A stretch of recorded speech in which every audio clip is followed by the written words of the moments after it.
Miro jantorahim muli hala pular kanone unane famuna nirjabugol sabune doko hala munne wotonde o faminira ko wiyato yiya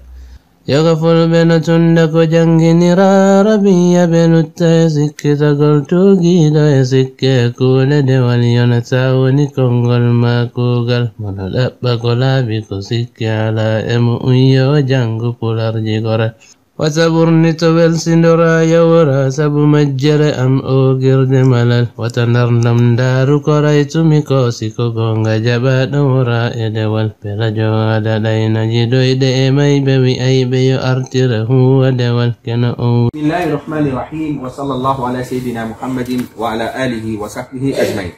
على أن تقول أن تستلقوا يتند الفقه الواضح على كفام فينو قدوني الفقه الواضح وفهم فينو وين عند كل العرب للمبتدئين ونند فقطن هاي كوينين ونكو واللي في دو هاي الجزء الأولوني بمعنى هاي فولين أرانوني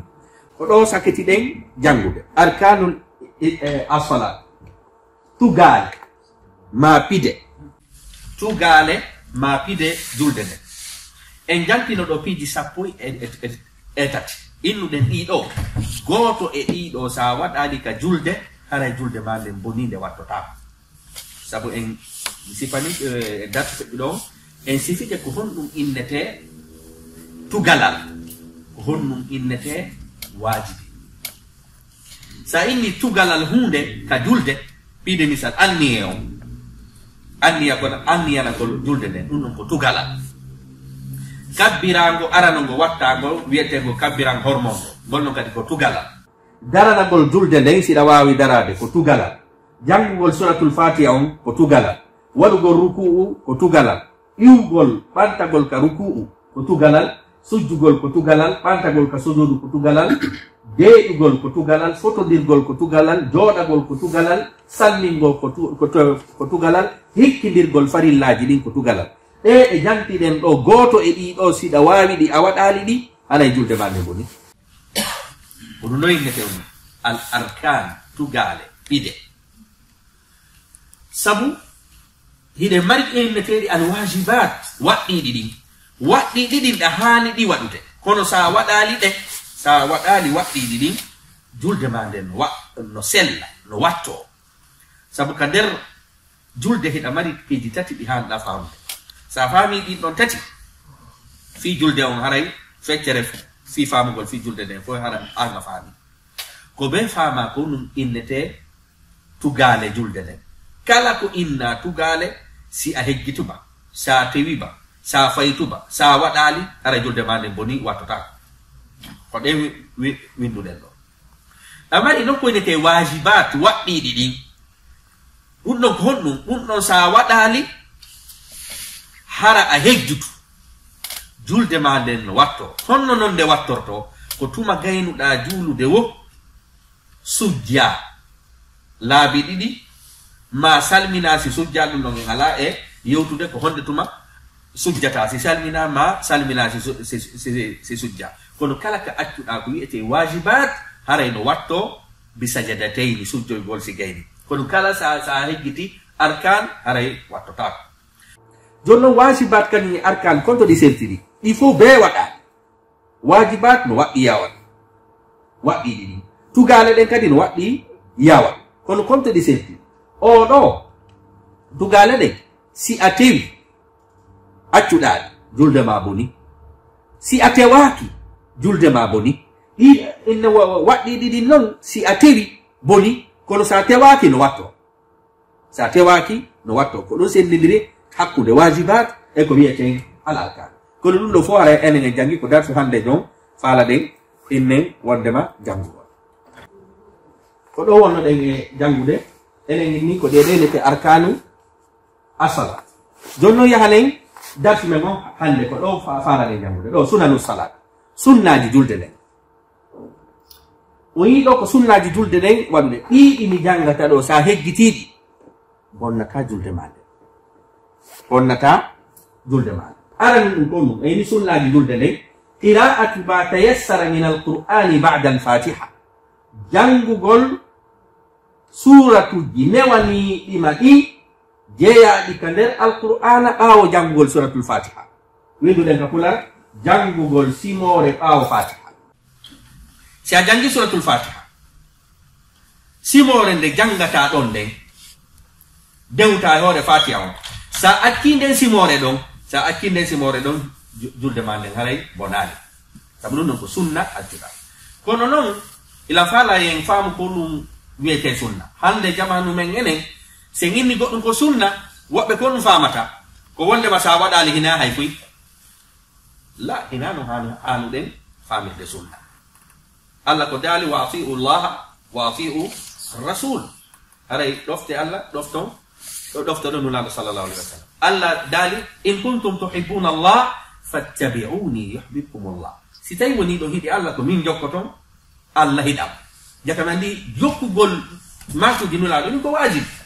Ko se nati ka juz'iyat ji bi mana waɗugol ɗum ɗo jakam andi sunna e wajibi e arkan hiɗa yamira waɗugol ɗi. Ko woni farilla kon e ko woni sunna kon ko woni farilla kon ɓuri jogade doole, kono non sunna on kadi ɗa yamira waɗugol. Jakam andi janngol simore, sa gayni janngo fatiha takkidugol e simore ɗon ɗum ɗon ko sunna. Sa heggiti ɗum ɗon piide misal mara julugol ɗo piide misal futuro, mi janga suratul fatiha, mi heggita mi waɗa ruku, mi heggita mi waɗa on ruku. Ka mazhabu maliki aray ko sunna accuɗa. Yahanen e ɗimmon kullu takbiratin siwa takbiratil ihram, kala kabbirango ko sunna si wona kabbirango arano ngo wattango golɗon konnu, golɗon ko rukun, ko tugala. Hiɗen andi ka mazhabu maliki ko nokku gotum ɓantata juuɗe. Enen en inni noon mazhabu maliki on ko duuɗe jeni, ko duuɗe tati. Mazhabu maliki on ko duɗal imamu maliki wontirnogal ngal ka nangi ngey mutirta ga, masalan Andalos, Maroc, Tunisie, Libye, duɗal imamu maliki ngal e telemma Maghreb. Amari noon duɗal imamu maliki ngal wonungal Irak ngal, amari duɗal imamu maliki wonungal Madina ngal, ko duuɗe tati. Ɗen duuɗe tati ɗon no woodi piiji goo ko ɗi fottayi mum.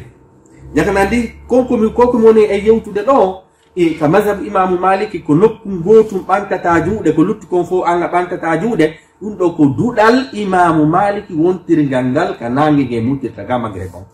wonɗen janngude, par ce que enen ko on mazhabu ɗon hewti en Afrique noire. Ka mazhab imamu maliki kañum si tawi woniɗa juulude ko nokku gotum ɓantata juuɗe ɗen, kaka takbiratul ihram, ka kabbirango hormongo inna allahu akbar. Kono si mi waɗi ruku mi ɓantike mi ɓantata juuɗe ni ka mazhabu imamu maliki wontirɗo ka nangue mutirtaga. Ko ɗum waɗi tammugol juuɗe, fontugol juuɗe piide misal ina ɗum ɗon falde won fontugol juuɗe kon to tabitidi kaka duɗal imamu maliki wontirgal ka nangue mutirtaga. Kono won duɗal imamu maliki wongal ngal Irak ma wongal ngal Madina, ɓen ɓe anda fonto juuɗe, ɓen ɗum hewtali ɓe fiw, sabu falgere nden ko gande nde waɗiri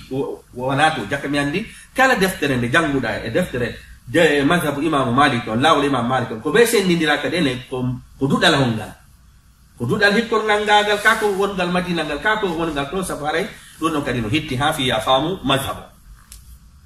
Jakami andi kullu takbiratin kala kabbirango go waɗuɗa ka nder julde, Allahu akbar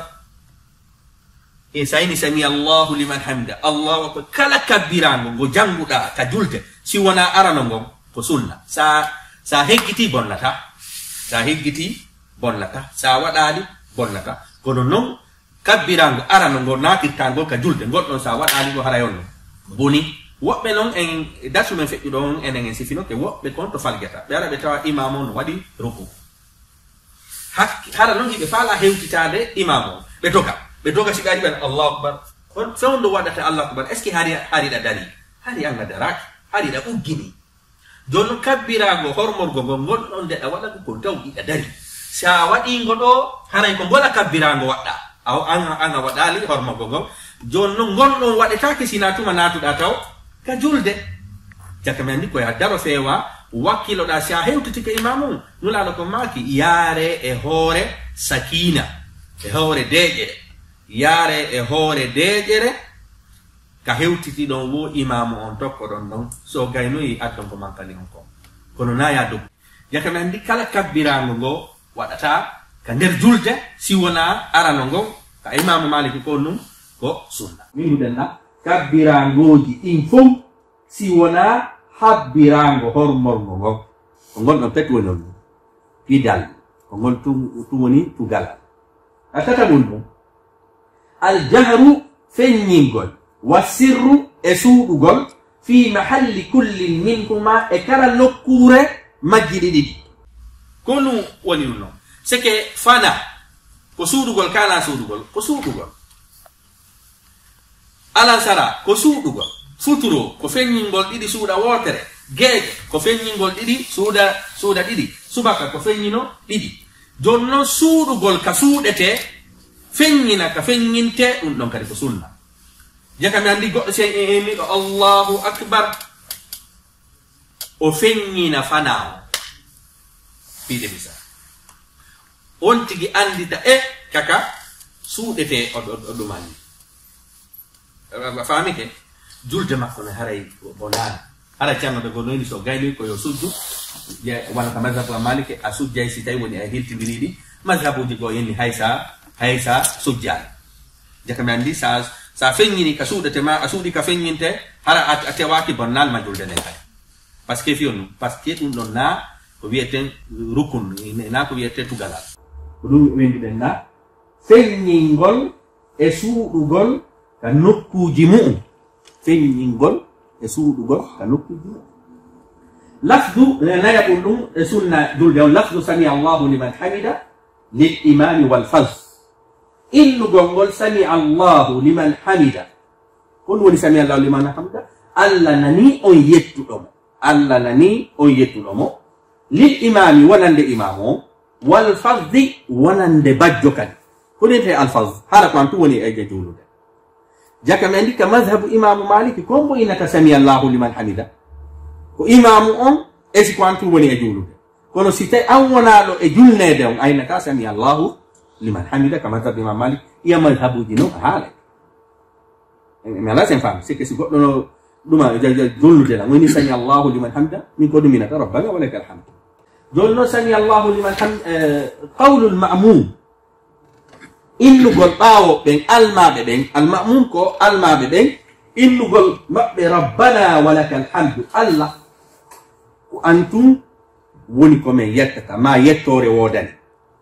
wowlugol ɗum ɗo kañum kadi ko sunna ɗo noon heɗi mari façon ji ɗiɗi ɗa wayino allahumma rabbana wa lakal hamd ɗa wayno rabbana wa lakal hamd kono ko rabbana wa lakal hamd o ɓuri kabitude ka hadisaji rabbana wa lakal hamd yakami andi ɓaawojo on kañum ko yinu rabbana wa lakal hamd imamum inna sami allahu liman hamida siko antu woni e julude haray aynay an kadi sami allahu liman hamida winduɗen ɗa ka qawlul ma'mum wi'ugol ɓaawojo on rabbana wa lakal hamd attashahhudu tayyagol ngol e janggay ɗo joni tayyagol ngol hiɓe mari façon ji jeego no tayyorte façon ji jeego ko wollen e jangire ɗi façon ji jeego ɗo fof ko jango sa yehi a yi goɗɗo jallirima façon goo koye andu ɗum ɗon hino woodi sabu ala ko ɓuri inne wondema sattude ɓuri ɗettugol hunde nde mi anda nde wodaka par ce que woɓɓe onon e yewte to ɓe lamno min mi anda ɗum ɗon no firta wondema al si a anda hunde ara hunde nden wodaka jakami andi tayyagol ngol enen en yettono jugga ko jangata kon ka tayyagol no mari façon ji jeego dama seydina ibnu mas'ud no filli hadisa no tayyorte seydina umar ibnu al-khattab no filli façon no tayyorte seydina ibnu umar no sifi no tayyorte nene aisha no sifi no tayyorte siki hiɗa mari façon ji buy no tayyorte wono no jangirnoɗen noon e balɗe noddinago ngol no mari façon ji tayyagol ngol kadi on no mari façon ji kono noon il faut hiɗi selli mo waɗɗa wono selli kono haray no woodi ɓurɗo jiccinede ɓurɗo sellude kono enen e sifoto ɗum ɗo joni se gaji e yiɗa tayyam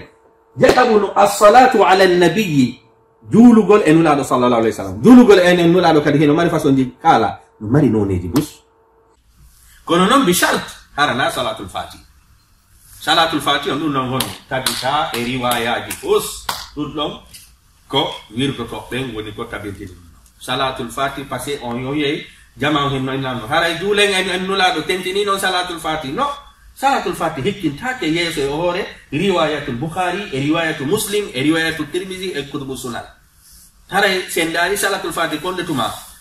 tuma fuɗɗi koyɗi duuɓi sakkitoroji ɗo hari sahaba ɓen feƴƴi nulaaɗo feƴƴini sahaba ɓen feƴƴi giral hikkuɗo ɗon ngal feƴƴi giral hikkutugal ngal ɗon feƴƴi hari duuɓi temeɗɗe feƴƴi si salatul fati hari enen akkitata ko nulaaɗo waɗi e ko sahabaɓe maɓɓe ɓen waɗi e giral hikkungal ɗon ngal e hoore nulaaɗo maaki khayrul quruni qarni summa alladina yalunahum summa alladina yalunahum. Nulaaɗo maaki ko giral an ngal ɓuri moƴƴude fof si ɗo ɗum ɗon feƴƴi giral hikkungal ɗon ngal e hikkutugal ɗon ngal. Si nulaaɗo maaki ɗe gire ɗo tati ko ɗe ɓuri moƴƴude ɓen ɓe waɗi hunde an akkiti ɗen ɗon fof a waɗoyi hunde ka ɓeeɗo tato ɓe waɗali. Haray ɗo ko faandinen ɗo juulugol e nulaaɗo ko ya juuliri e maɓɓe kadi no bindi ɗin yamiri noon tabituɗi ɗin kala inne wonde makka hadisaji haray noon ɗum ɗon kadi no mari noneji boyi. Al insatul ma'mumi deeƴugol ma fankugol ɓaawo ɓen li imamihi fil jahri wonande imam o sika ka feññinte sike imamu sino julde futuromo feññinde ɗiɗije ɗen ɓaawo jonko yo deeƴi simo juulude geeƴe mo feññinde ɗiɗije ɗen ɓaawo jonko yomo deƴƴi si tawi woni innen ko subaka ko yo deƴƴu sike ka feññinte fof ɓaawojo on deƴƴugol imamu on harano jangude ka madhabu imamu maliki ɗum ɗon kadi ko sunna ko ɗum ennande ɗo ko sunna sike ɓaawojo on so jangi ka madhabu maliki en laala par ce que en inni on no deƴƴugol makko gol ko ɗum ko sunna. Aray noon en wolino madhabuji goo ko honno ɗiɗi titidi winden ɗo inne wondema e deƴƴugol ɓaawojo si imamu on no jangude feññina ka julde. Joni noon haray kon ɗum a torotoɗen jama men on wonɓe e siwde ka réseau sociaux men ɗo ko madhabu maliki wonɗen jangude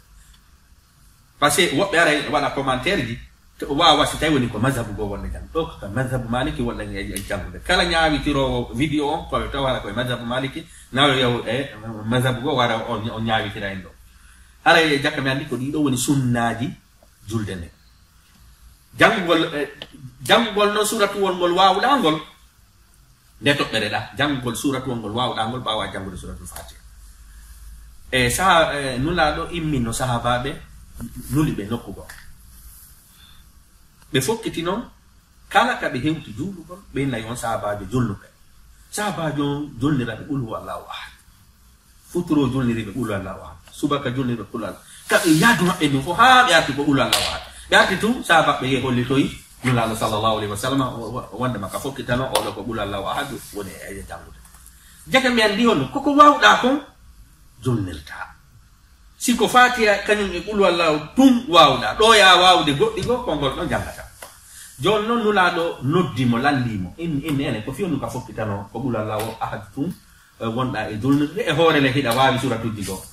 o inni par ce que lan hiɗɗingol suratuwol ɗo ngol ɗo ngol wolaafi jawdi ngol wolaafi ɗum ko fi allah ngol wowi qul huwa allahu ahad allahu samad lam yalid wa lam yulad wa lam yakul lahu kufuwan ngol wolaafi fossina fi allah min noon la hiɗi allah ko fi ɗum noon kamen fokkiti o ko ngol nulaaɗo maake haray gollal makko ngal haray no laba ha hatti konko golle ɗe o waɗi jakka mi andi kono noon silan wawi suratuji go'o hara mi lutti e janngol to suratuwol ɓulu allah wadma inna atana kawsara fi yomi hetto ka julde heña mi yalta ɗum ɗon haray ko masala go ɗum ɗon haray ko masala go joni enen andi e ɗuma kabbirango gon kadi ɗo kadi ɗum kadi ka kabbirango woɓɓe enen en inni a ko ni ɓe waɗirta allahu akbar na ɗo fewta kake jibla ina ɗo happirte ni newe maɗen kaka qibla de to wa fewtugo ni ɗo noon ɗam mari façon ji ɗiɗi ɗi waɗata imma adda ha fewnodira e noppi ɗin ma adda ha fewnodira e balaje ɗen riwayaji ɗin fof no selli sike ɗiɗo ɗiɗi mo waɗɗa o no selli allahu akbar ma allahu akbar kono ni mani allahu akbar ni ɗum ɗo sella ko newe maɗen en darsu men feƴƴi ɗon en ni kadi koyɗe ɗen naya wande ko ya dar ɗo kañum kadi ɓe koyɗen kadi naya waɗɗini hara kolliɗi no fewti ka kolliɗi no fewti ka woni ni kolli maɗi kata qibla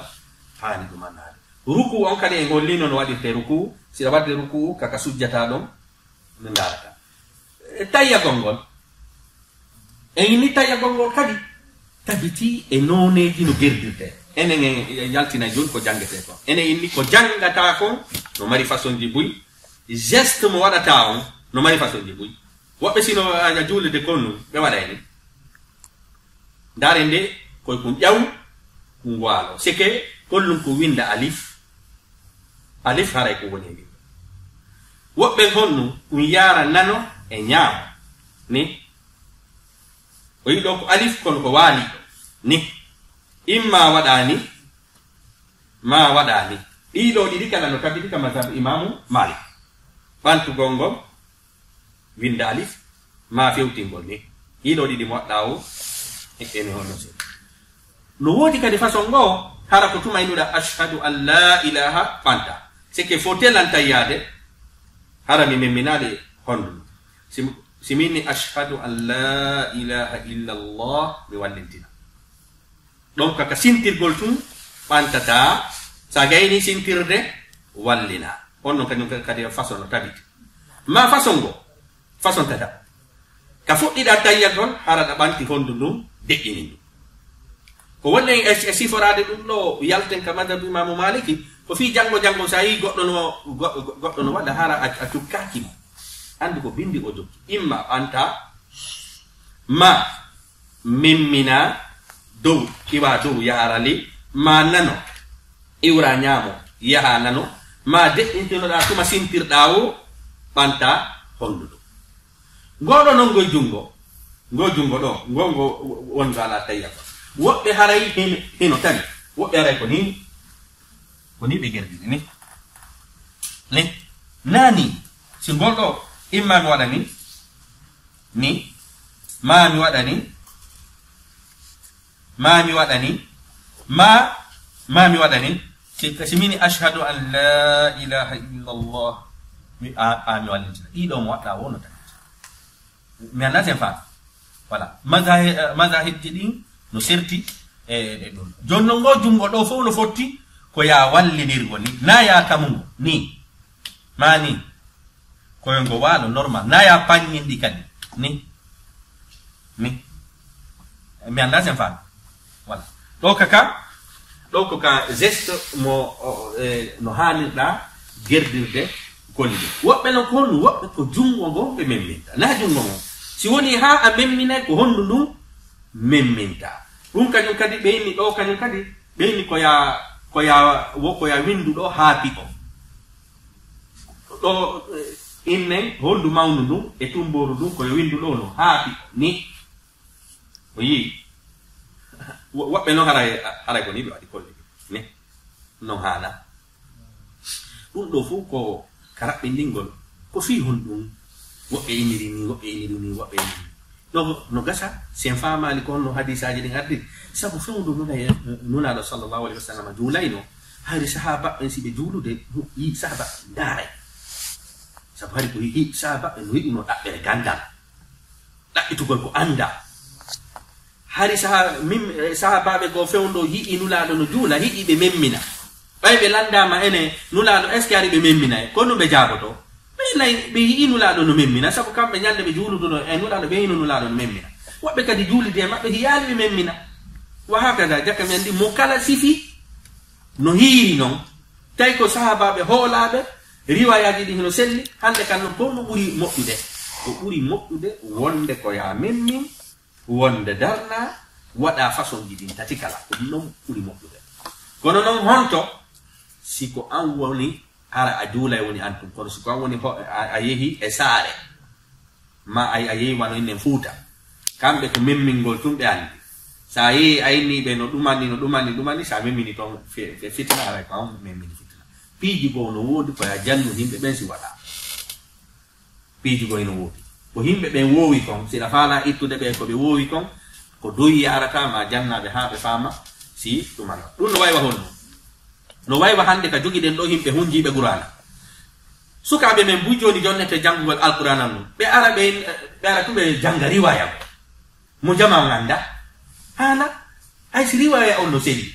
adwa ka arde nokure ka be andi hafs ma wars ma den non tu ara janga inna wonde ma qalun ma ara janga riwaya ibnu kathir ma ko nande mo la sifa di riwayaji don non no alqur'ana on jangirte non ko ya jangir no jama on andiri no si tawi no woni ka kam ko be mobi andube peji din fo kamobi don hida waye jangude façon dini fo parce que ben himo andi fini ko fo fala den hewtude do ko wonde ma pi hum kun antun anduda ko ya wadu ko jama on wowi kon si tawi woni no selli sa andinaybe goddum go andila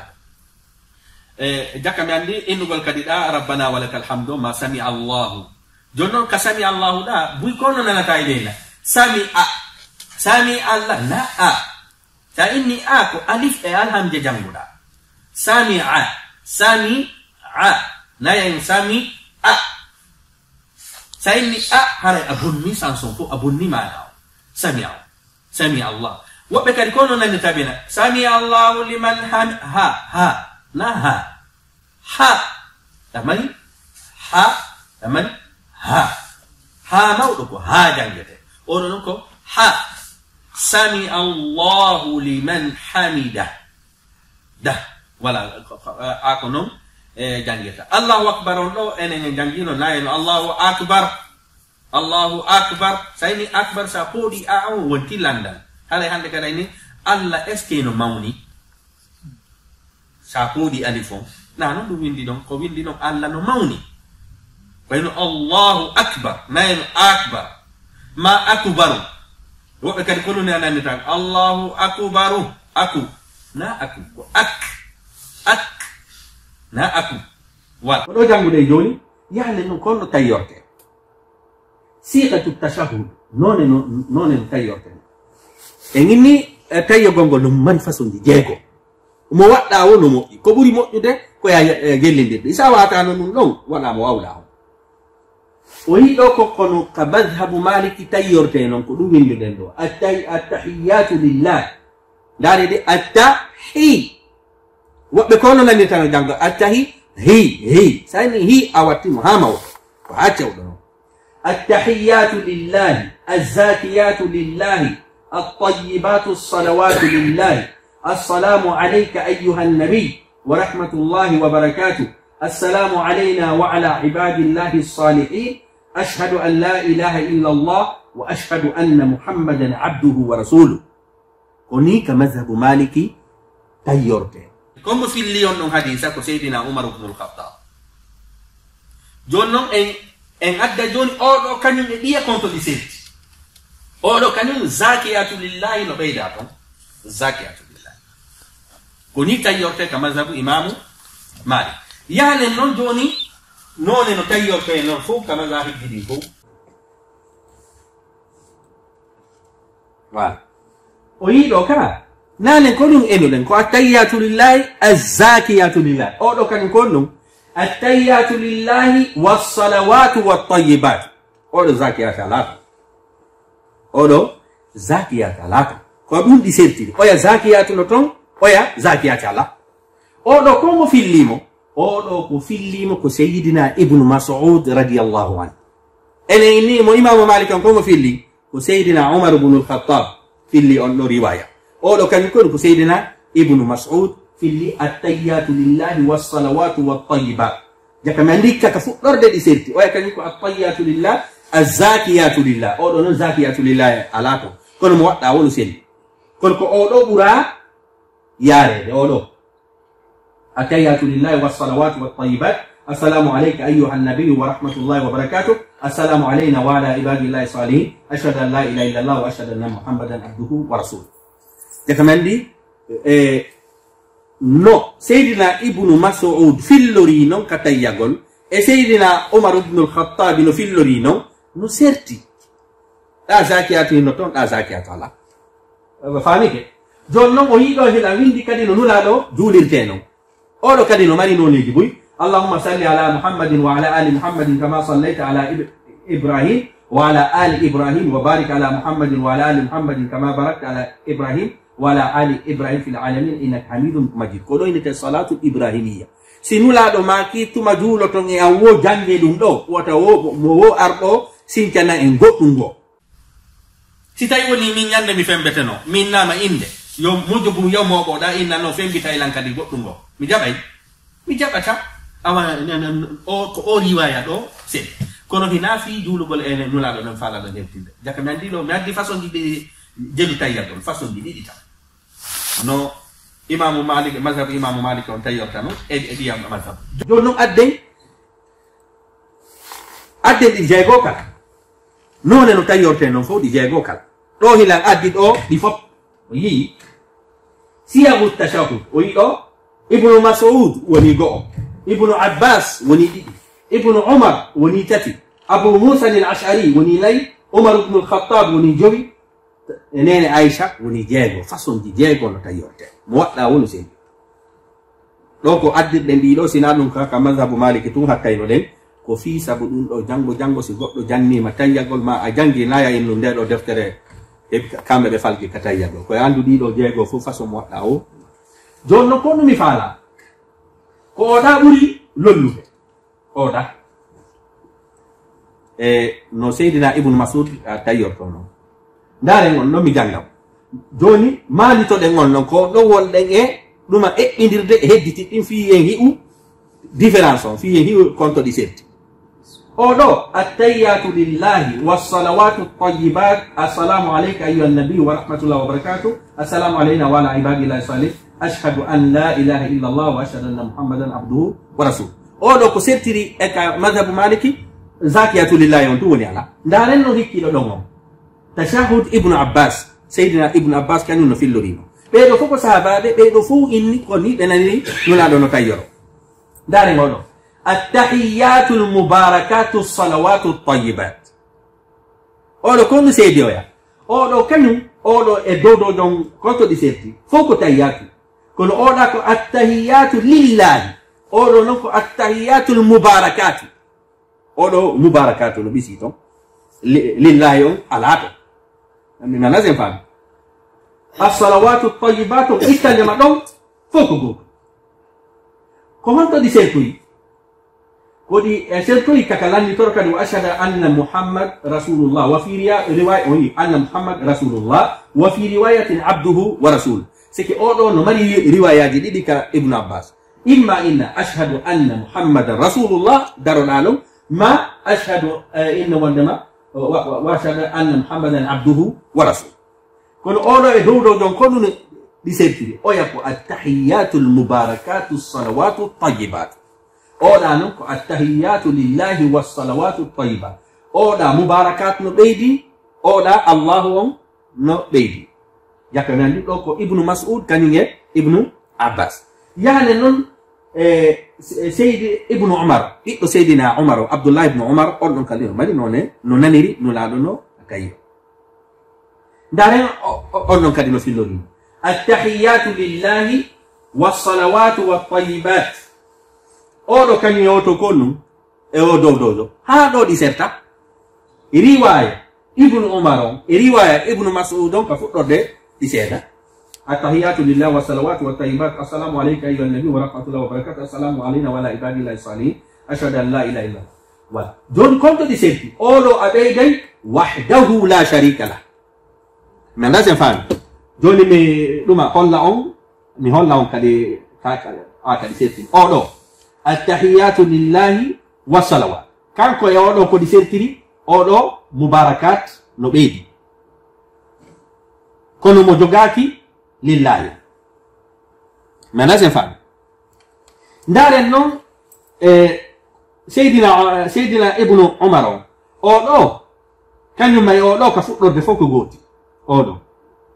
sike Ibn Mas'ud kanyum e Ibn Umar ka fuddorde foko goti konto di sertui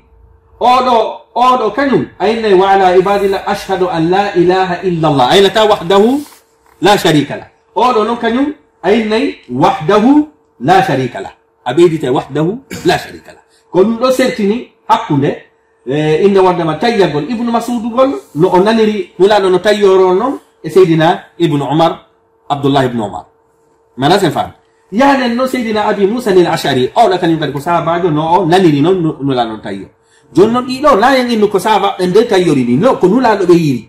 باسكو دون دو لا انغا وند ما جانغو بي ان سيفا دي دو بيدي كمصطلح الحديث سيفا دي دو بيدي صحابه دو واتا في لورادي باسكو دون دو يودي راي حقيله دون دو روايه دون دو سير مانكو كون ناني نولا صلى الله عليه وسلم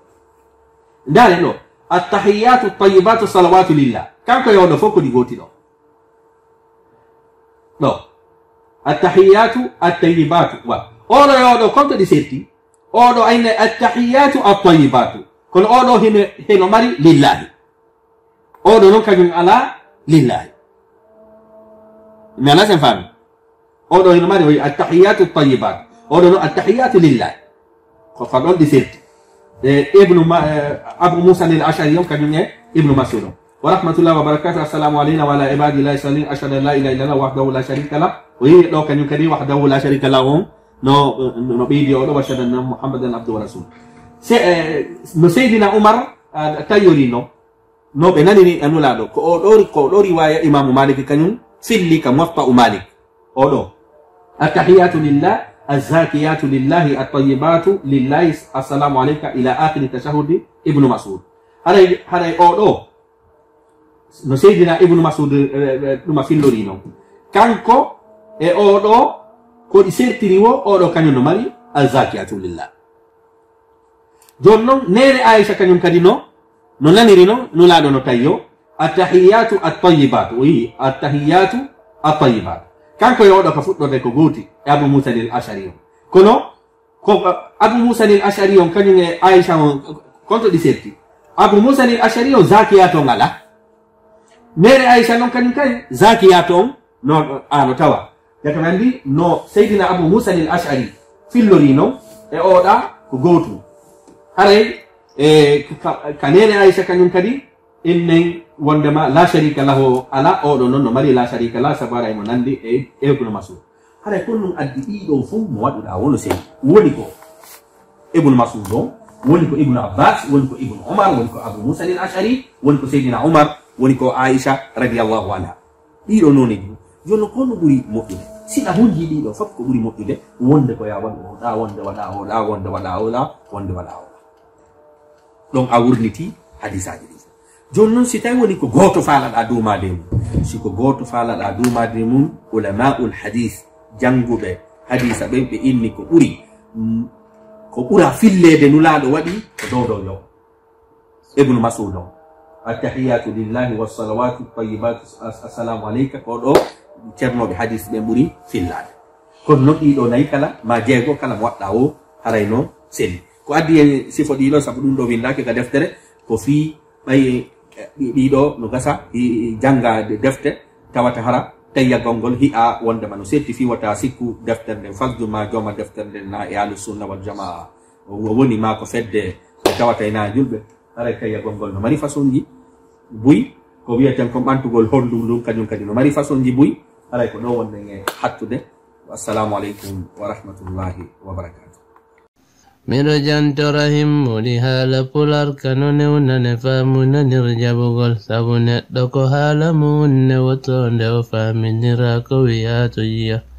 yoga fulɓe no tunda ko janginira arabiya ɓe lutta e sikkitagol tugiɗo e sikke kuule dewal yonata woni konngol ma kuugal mono ɗaɓɓa ko laaɓi ko sikke ala e mo unyo jangu pularji gore